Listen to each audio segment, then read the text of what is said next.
había denunciado como robado, como perdido esos 12.500.000 guaraníes la semana pasada. Julián Gabazo se presentó esta mañana ante el Ministerio Público para declarar. Él, entre otras cosas, dijo que tiene las pruebas suficientes como para demostrar que él sí contaba con ese dinero.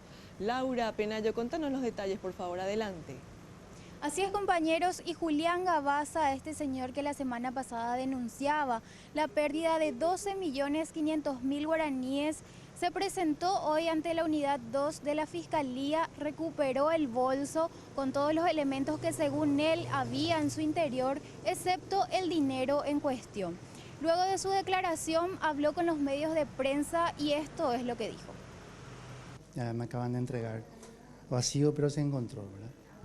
Así que ya está en poder de la Fiscalía todo lo que había dicho al respecto.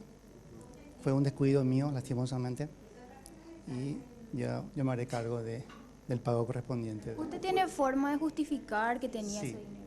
Sí. Ya está en poder de la Fiscalía.